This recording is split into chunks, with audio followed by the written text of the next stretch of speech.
When it comes to teacher support and development, we have invested large amounts of money in training and professional development. I think that as the years go on, we've changed our priorities to make sure that's the one priority that takes top priority. One of the other things too is that our team also has really developed the compassion that they need to be able to support teachers, just supporting their morale. Because Yeah. we've discovered that's something that's very apparent everywhere. And so the mental health of our teachers has been a serious concern. And we have really been there to offer emotional support to our teachers, understanding their pressures and the challenges that they face every day. And students their increased demands, our Yeah. educators and our students have shown remarkable resilience since the pandemic, but we still have a lot to do, and we have a lot to give. And I'm very proud of our team.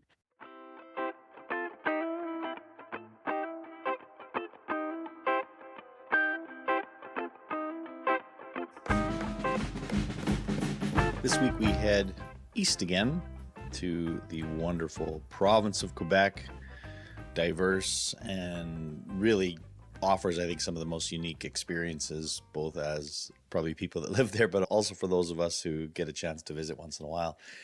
Today, talking with the Assistant Director in Educational Services in the English Montreal School Board, Anna Villalta. I think I got that right.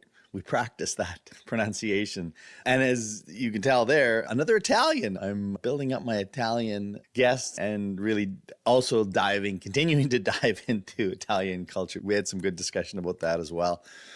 But Anna is somebody that I've connected with on LinkedIn. And since then, we've had a few different conversations, and we'll have the opportunity to work together in the next little while, which is exciting too. Really getting to know Anna and her leadership journey. I think the thing that stands out to me as I think about this conversation we had is the commitment that she and her team have had to professional learning.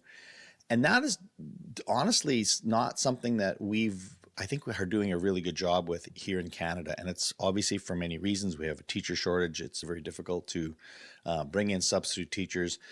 Designing professional learning that's not always about pulling teachers out is challenging, to say the least. And because of those challenges, oftentimes it's just not being addressed in the way that I think it has to. I think most people recognize this. We're just not really hitting the mark here. And especially as we continue to think about generative AI and the impact that's going to have and how that's going to continue to have us think differently about teaching and learning, I think it's imperative that we figure that out. So kudos to Anna and her team for making a commitment to that, and to her board. It was just great to spend a little bit of time with Anna, getting to know her, and I look forward to continued conversations with her. But I hope you enjoy my interview today with Anna Villalta. Anna, good to be with you today. And we just press pause because I was practicing pronouncing your last name is Villalta. Villalta. Mhm. So always great to have Italians on my show. Thank I seem you, to be Rosie. building my repertoire of Italian friends here. So tell me a little bit about, because Montreal, that's where you're located. Is that home for you? Where'd you grow up? How'd you end up in Montreal? I was born and raised in Montreal, actually in Montreal North, which is in the east end of Montreal. And yeah, I went to public English school all of my life.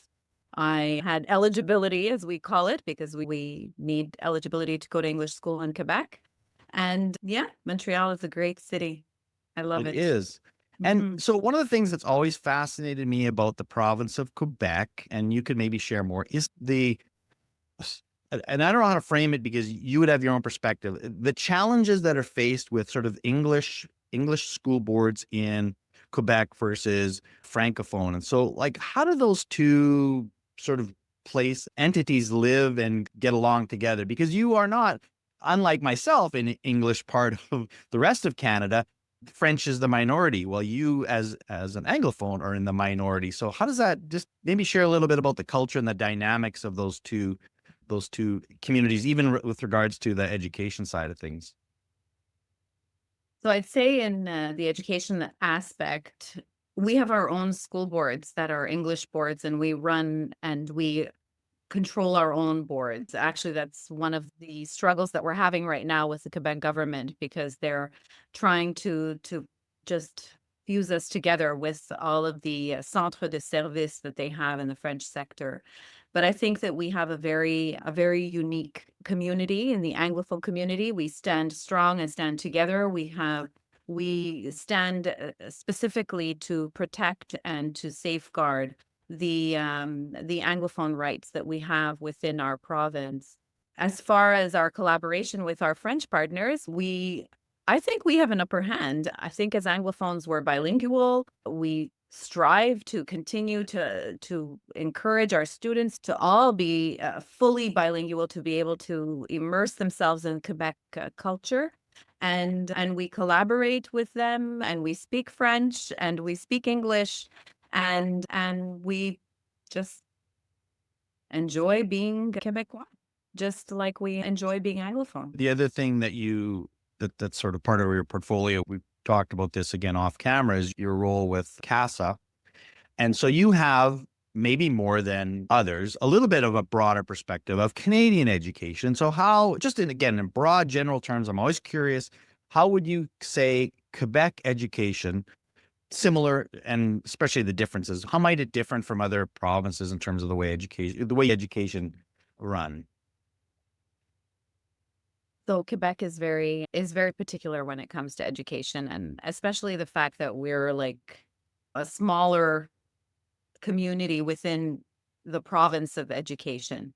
Right. But as far as across Canada, sitting on CASA has really demonstrated to me that education is the same everywhere. Our challenges are very similar right across the nation. And a lot of the things that they're doing at the far end of in British Columbia are very similar to what we're doing here in Quebec.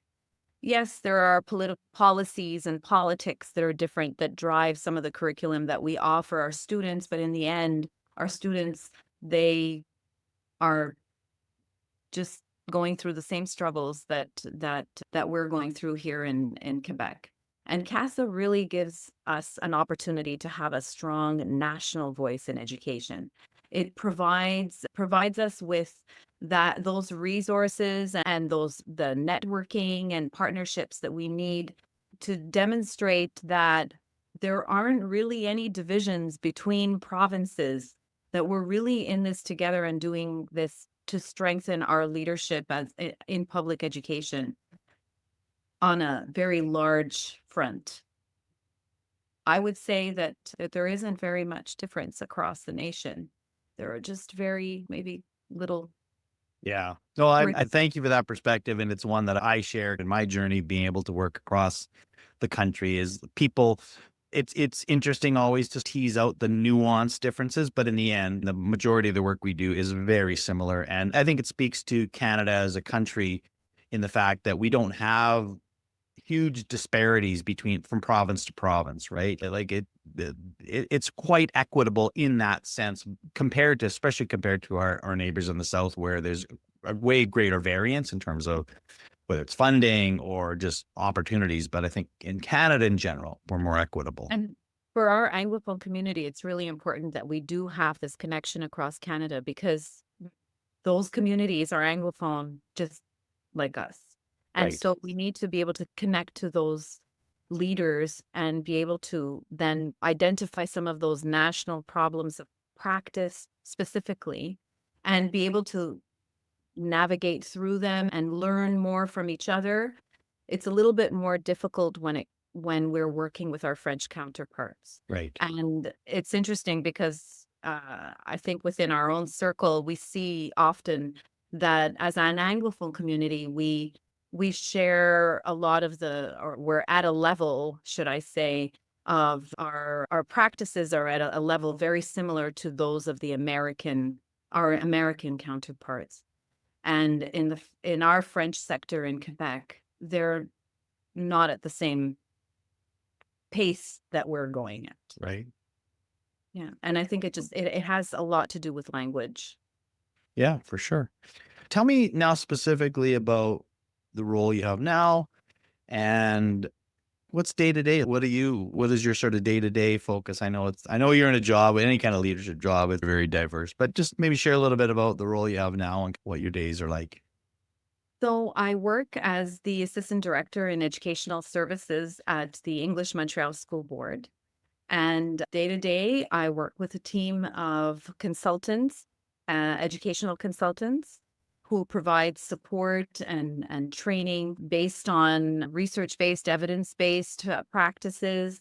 They work very hard on initiatives to increase teacher capacity, which is one of the very important things that our particular department focuses on. And in every aspect of the curriculum, whether it be literacy, reading, numeracy, science, every aspect of the curriculum. We offer professional development workshops to help new teachers as well as more senior teachers, and especially with regards to very uh, trendy topics, trends in education. The workshops cover broad topics, but mainly curriculum development, affecting effective teaching strategies, a broad range of topics that are going to develop our teachers and just increase their capacity so that our students can have better results for sure.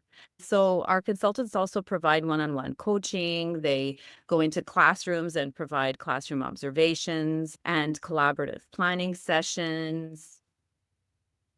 And as far as my role is to support them in all of that, to support our school board leaders in their as instructional leaders in our schools, and offering them the strategies that they need to be able to bring many of the initiatives that we have in our department, and showing them what role the leader has, that an important role that leaders have in rolling out many of these initiatives in their schools.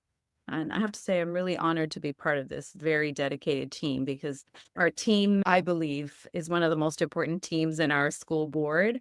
And I can do a little bit of bragging. We have, at the English Montreal School Board, we have an exceptional graduation success rate. And we've consistently maintained the highest graduation rate in public schools and English public schools, or in public schools actually, in Quebec. And so it's very impressive, and we're very proud of our team here in educational services. No, that's fantastic and congratulations. And what I would say, and I think what I find fascinating when I do work with districts across the country is organizational charts and those kinds of things, how they're similar and different. And I do think it does matter how you frame things, what you call positions and what you are saying for people to do. Now, every district I work with would say they have some kind of professional learning support or whatever.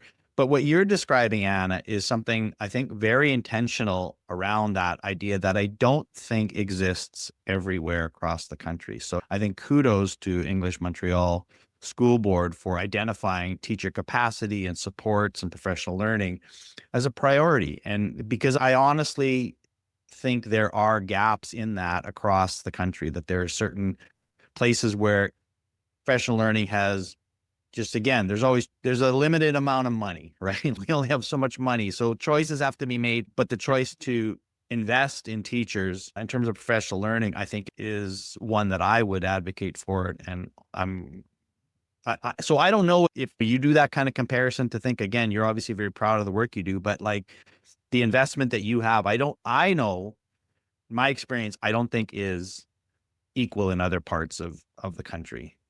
I have to say, I've been here for 12 years, and there has been a great difference. We have really been able to gather a very strong team of experts, and they're very passionate about bringing new practices to the classrooms and sharing them with teachers, and going into classrooms and supporting teachers in real time, and not just sending out emails or sitting in meetings all day, but actually bringing practical support into the classrooms.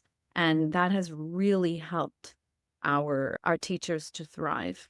And we have a challenge right now because we have a teacher shortage. Yeah. And so our school boards are left having to hire a lot of unqualified teachers, and they're not really specialized in the subjects that they're teaching. And there are some, we've had to implement some measures to really be able to support these teachers and be able to address this challenge, because it's difficult for us to maintain high quality educational standards when you have teachers who are not exactly qualified in the subjects they're teaching. Sometimes they're not even qualified teachers. Yeah. Yeah. No, these are new challenges as you described. So when you think of your sort of 12-year tenure in that role, how would you say professional learning has evolved and changed in terms of delivery methods maybe even in terms of what the focus has been? So again, you touched on the needs of your staff today, but what would you say has been the biggest change in the way we think about professional learning in 2025 versus those 10 or 12 years ago? If I think about some of the changes, I would say that um, there are some things that have not changed, some things that are stagnant, and that is the just preparing our teachers so that they can prepare our students for future academic pursuits and reaching that that level where they're going to be able to graduate and reach the graduate profile. But I think that when it comes to teacher support and development, we have invested large amounts of money in training and professional development. I think that as the years go on, we've changed our priorities to make sure that's the one priority that takes top priority. We've come to realize that large workshops are not always the way to go, that more one-on-one is needed, more practical opportunities for us to support teachers and to coach them one-on-one or in small groups and small teams or by school, by level, by cycle, and the one-stop shop doesn't work. So we realize that that need for follow-up. And we build that into our budget as we go along and as we plan for professional development that's being offered. Um, One of the other things too is that our team also has really developed the compassion that they need to be able to support teachers, just supporting their morale. Because Yeah. we've discovered that's something that's very apparent everywhere. And so the mental health of our teachers has been a serious concern. And we have really been there to offer emotional support to our teachers, understanding their pressures and the challenges that they face every day. And students their increased demands, our Yeah. educators and our students have shown remarkable resilience since the pandemic, but we still have a lot to do, and we have a lot to give. And I'm very proud of our team for Yeah, no, doing as you should be. I always like to deal with, as the focus of the show is on leadership. What can you talk about a leadership challenge that you faced over the 12 years? Again, and sometimes these leadership challenges can be things you've successfully overcome, or maybe ones that you remember, oh, I would do it differently next time. But is there a leadership challenge that comes to mind that really has sparked you, influenced you, or taught you something over the years? a leadership challenge. I think that one of the challenges has been the change in the type of consultants that or the I'm getting older as an educator, and I come with a lot of different experiences. And the new people who come in bring in a lot of different, more modern initiatives, more modern ideas. And so that has been something. And they're also just a different generation. And their work habits and the way that they do things is just not conventional to me, should I say. And so one of the challenges I'd say in our department has been, since the pandemic, has been this hybrid formula of working and being able to juggle and build relationships. And that has been building positive relationships with our team and being able to be there with them to communicate, to be able to just be more innovative. I find I'm still stuck in that habit of wanting to have in-person meetings and wanting to be with my team and being able to connect in that personal, very personal way. That's very important to me as a leader.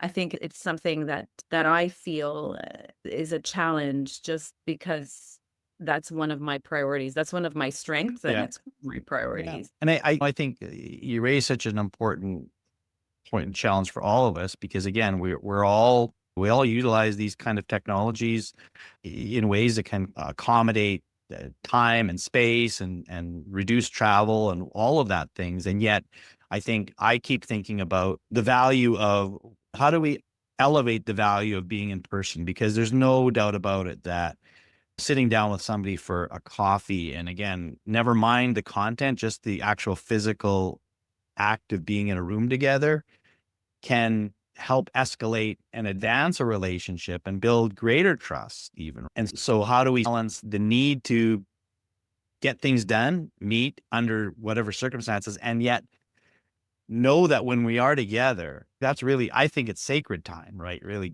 And how do we make sure that people get that? Yeah. So some of the things that we do when we're in person are so very different. We're sitting in front of someone waiting for the meeting to start, and those simple little conversations over while we wait for everyone to just get settled in, and it's so how was your weekend and what did you do, and showing each other photos of our family and just sharing funny videos of my dog running through the yard. And I think that those are the things that we've had to learn to build into the meetings online. And having one-on-one check-in meetings has been something that I make sure that I have those check-in meetings, and that we spend the first 5 minutes of our meeting to just check in personally and say, so how are you doing? And how are things? And how was your weekend? Because those are things that we would do naturally when we're in person. And we just don't do that. When I'm sitting in a meeting with what I call Hollywood squares, is not the same as walking down the hall in our department and just peeking in to say, hey, how's it going? So that's the difference. And that's I think is one of the biggest challenges that I've been faced with. And I think we all agree that these relationships are the cornerstone of the work we do. That is our work. It's the work you do with children. It's the work you do with other adults. And we have to be really thoughtful in the way we use these technologies. And to your point about adding opportunities to connect, even virtually, but then. And those connections are so important, because those are the connections that bring our team together, and they want to work on projects together. That's and right. And research has proven that it helps and nourishes innovation, creativity. They have fun together, they smile together, they know about each other's families and joke with each other and kid around and tease each other. And that makes for a very positive environment to work. That's trust. Create. That's trust. And to make mistakes together.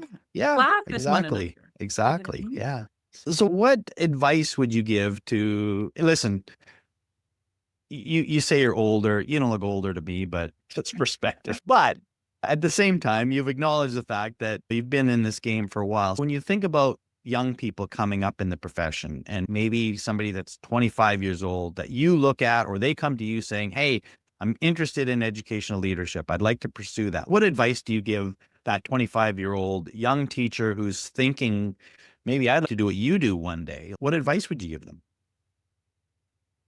I think I mentioned to you in a discussion that we had before that I am co-teaching a course at McGill, and it's an MEd course. It's with leadership students. And through my observations of what I have seen, and these are young students, they're aspiring to be leaders. And I think that one of the things that I would tell them, and what I do tell them, is that leadership is not, it doesn't just end there when you get your degree. It's a continuous journey of growth and improvement. They need to reflect on their experiences. They need to learn from their mistakes, but they also need to be open.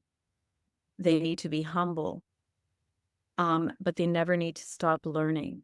They should just attend all the workshops they can, stay updated with the latest trends, and be open to latest trends, open to new things, new ways of new skills and new knowledge, because that's what's going to make them effective leaders. That's what's going to make them someone that could be trusted. And they need to stay passionate, because leadership is challenging.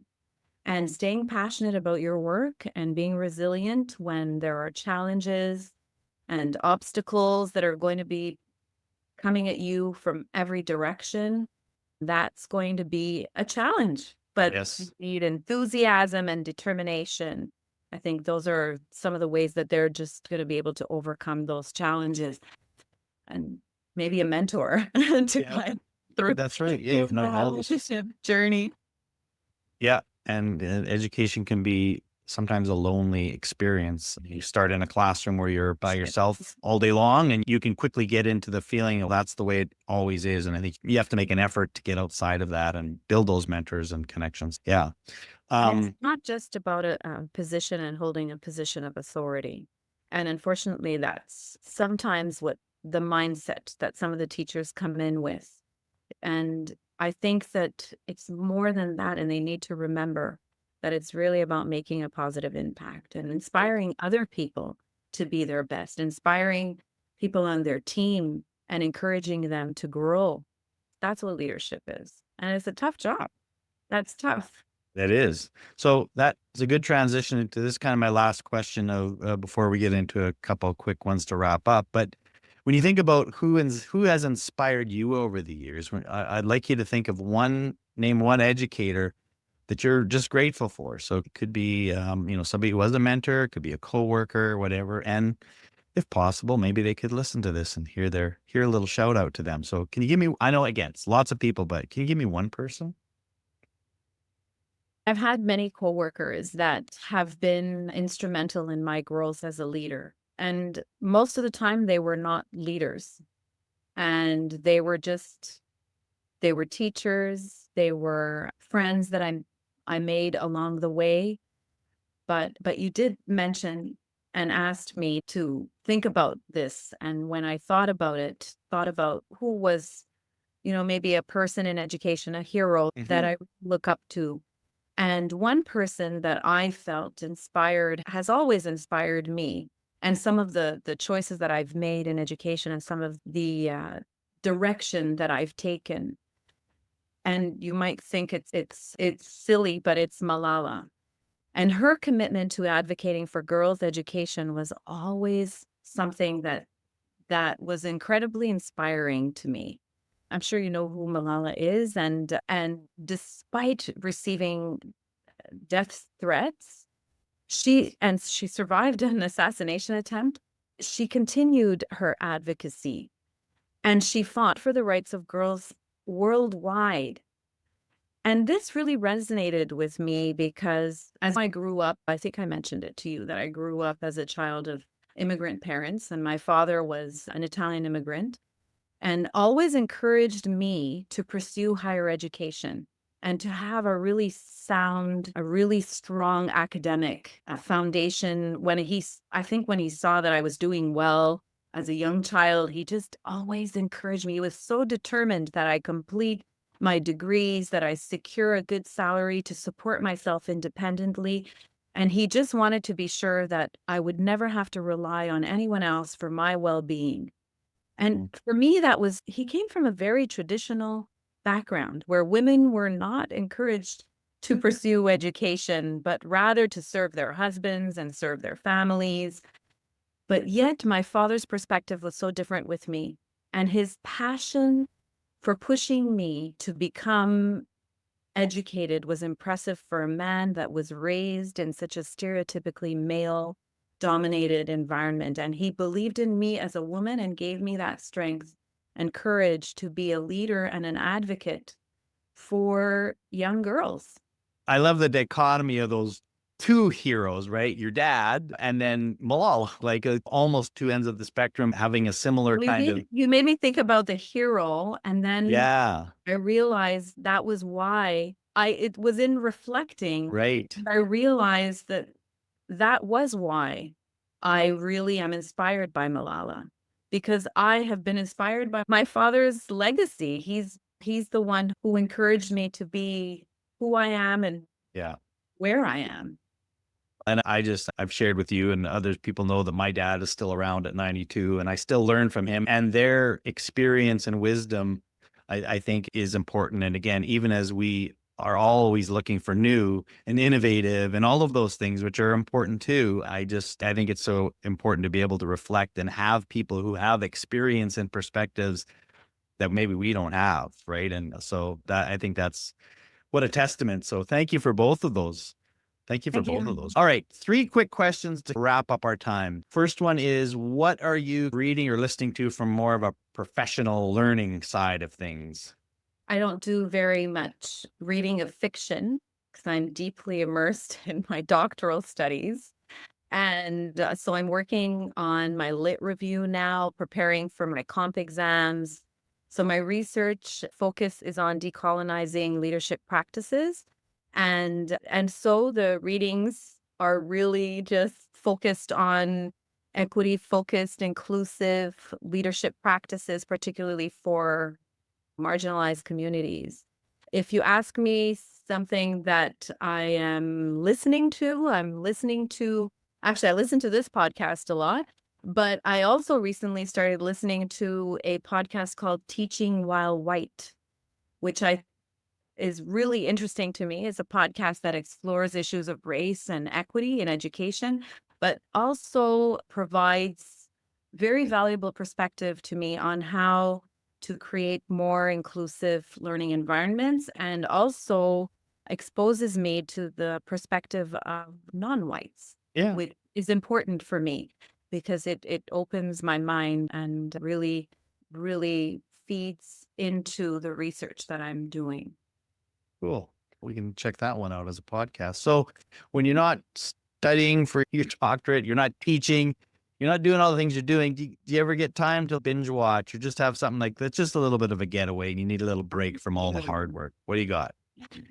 Yes, I really love watching Virgin River on Netflix. I don't know if you've watched those. I haven't watched. Um, I've seen it. It's come across my screen. And aren't there like a whole bunch of seasons with this one? Am I wrong? yes, there are, and I was so excited about the new season that just came out. I must have watched it in 2 nights, the entire season. Oh, wow. So it's one of my favorite shows. It takes place in the perfect beautiful, it's in BC that it takes place. It has stunning scenery, just a very captivating storyline as well, but the scenery is what really captivates me most. The storyline is really engaging. It's about, oh, I'm not going to tell you what it's about because I think you should watch it. And Okay. it takes Okay. place in a very small All right. town.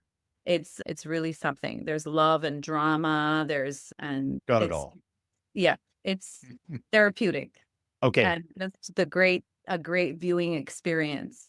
It's And nice. I like to get into series. Like I have a few series that like they last one season or whatever. I don't want that because if I really like it, it's oh shoot, it's all done already. So I like but knowing that there's one that but has a number of. I think that you'd be interested in it just because it has the perfect blend of that romance and drama. Okay. Love story, which is at the central plot, but then there are other very interesting All right. um, other characters that come into it that really create a captivating storyline that you'll Well, like. my wife and I are always looking for ones that we both like. She has some that she just watches. I have some, and then we have some that we watch together. So maybe This this is is a one good of the ones together. you'll want to watch together. I Okay. watched it with my husband, and he really enjoys it. And he's All right. more of a drama. Sure. Something for everybody. Yeah. All right. Last question. In fact, I'm coming to Montreal in a few weeks. So where might I go? And I have a feeling this is going to have an Italian bent to it, but maybe not. But give me a place that I should go in Montreal, less or no, like old Montreal, we get it. It's beautiful, really cool, lots of really interesting things to do. But give me something that like I might not find right away, but I should check out. I don't know if you've ever been to Little Italy. Have you ever been to Little Italy I in think I Brazil? have been, but not Well, enough to really be super comfortable there. I would say Little Italy just because Little Italy is just a place where it's like a foodie paradise if you like to eat Italian Yes. food. In the winter months, you can also go to the Jean Talon market, and it's like a giant farmer's market, and it's right next to Little Italy. And it's also a very, very fun place to go to. But if you're here in August, in the month of August, I think that's where you get a real feel for Little Italy during La Settimana Italiana, which is the Ital Fest Montreal, they call it, where we showcase the Italian culture they have concerts, they have fashion shows, they have outdoor operas, they have a film festival with Italian movies and English subtitles, and they even have an art competition. They have Italian cars that are out on St. Lawrence Street. So it really brings the Italian community to life and is very vibrant. I'd say that's one of the greatest places to go. And if you are here in a few weeks, then one of the things that you want to try is the espresso corretto at one of the cafes. I don't know if you know what that is, espresso corretto. Espresso I can get, but I don't think so. So is this a Corretto, pastry? no, espresso corretto is espresso with sambuca. Okay. All right. And so sometimes they add grappa to it, but it's espresso with just a little drop of sambuca in it. And Okay. it's a special, when you go to Italy, if you ever travel to Italy, that you'll see it on the menu. You'll see the espresso and espresso corretto. Okay. I'm And very excited. Sorry, you had one more. do you like pizza? Yes?